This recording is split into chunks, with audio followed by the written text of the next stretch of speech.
Hello, welcome. This is the video I am doing on atoms part 9.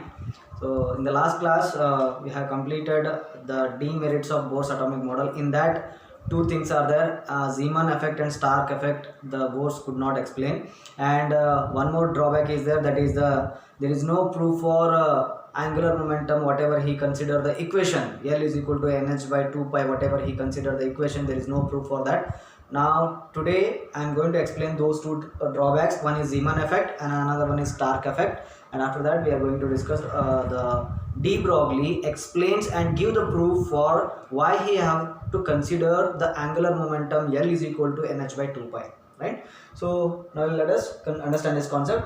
So among Zeeman effect and Stark effect, the first effect was discovered in the 18th century, that is Zeeman effect. Okay, what is Zeeman effect? Zeeman effect is the phenomenon of splitting of the spectral lines of an atom in the presence of strong magnetic field, right? When an atom is placed in an external magnetic field, whenever the radiations emitting, the radiations nothing but a spectral lines. Those spectral lines split into different energy levels, spectral lines. The one energy level will be remaining same as it is, and others are greater than that energy level or less than that energy level. It will splits, right? That is called the splitting of spectral lines under the effect of magnetic field. That is called Zeeman effect. This is only one mark question. There is no explanation for this one presently here. There is an explanation, but I am not going to explain this one because this will ask only for 1 mark. That is the definition of Zeeman effect. What is Zeeman effect? The Zeeman effect is the splitting up of spectral lines of an atom in the presence of strong magnetic field, right? This is enough, right? Presently. Now next, what is Stark effect? Stark effect discovered in the year of 1930 by Johannes Stark, inspired by the Zeeman effect. Okay, now what he did, the splitting of spectral lines observed when the radiating atoms are under the situation of radiation. When the radiations emit, when they are jumping from higher energy level to lower energy level, or ions, right, or molecules subjected to a strong electric field, that is called Stark effect. Zeeman effect is subjected with respect to what? Magnetic effect. Stark effect is subjected with the electric effect. Here the in both the effect, the splitting of spectral lines only will be there.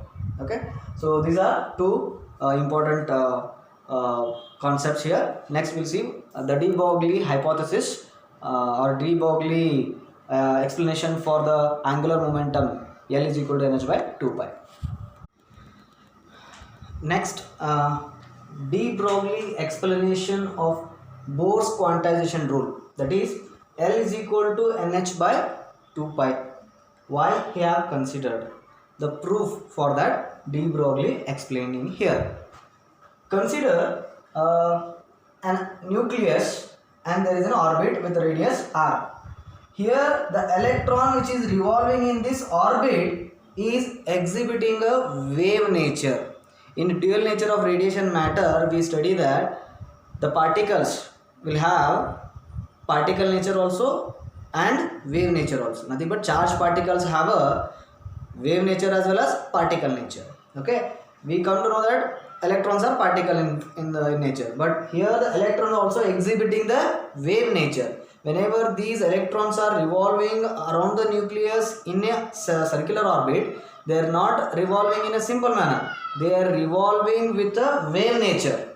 Okay, for example, here for an electron moving in a nth circular orbit, this is the nth circular orbit. This is the nucleus with a radius r with a speed v, which is executing the wave nature, correct? Now when it is executing a wave nature, it starts from here and it comes to the same position with wave nature, traveling in a wave nature, such that total distance traveled by the electron is equal to water. If it starts from this position and again come to the same position, total distance traveled is equal to circumference of that orbit, correct? Circumference of that orbit. The circumference of that orbit is given by what? The formula 2 pi r.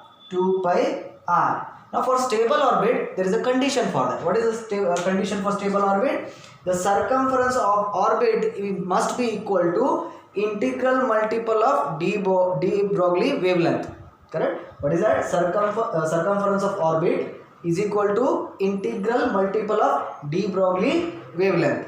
So that is what is circumference of orbit? Circumference of orbit is 2 pi r. Correct? So I am writing here 2 pi r, which is equal to integral multiple of de Broglie wavelength is n into lambda, where n is integer 1, 2, 3, 4, 5 anything, and lambda is called de Broglie wavelength. Okay, but we also know that momentum of charged particle is given by m into v is equal to h by lambda. This formula also there in the chapter dual nature and dual nature of radiation and matter. Okay, so there momentum of a charged particle is given by m into v. The product of mass into velocity is called momentum, and that is equal to h by lambda. Okay, now from this equation I can write lambda is equal to h by mv. Then substitute the equation number 2 in equation number 1 in place of lambda is equal to h by mv in this equation. Then 2 pi r is equal to n into h by mv. Correct? Now mv you bring left hand side and 2 pi take denominator here. Then the equation becomes mvr is equal to nh by 2 pi. Correct? Therefore mvr is nothing but an angular momentum which is represented by capital letter L, which is therefore L is equal to nh by 2 pi. Then this is the proof given by the de Broglie which Bohr's atomic model cannot explain. Okay guys, here the atoms chapter completed. I have explained everything here almost. Okay, if you have any doubts you can ask me on my WhatsApp number. Okay, thank you watching, and next I'm going to do on next chapter is going to soon I'll upload, that is nucleus. Okay, thank you, keep watching.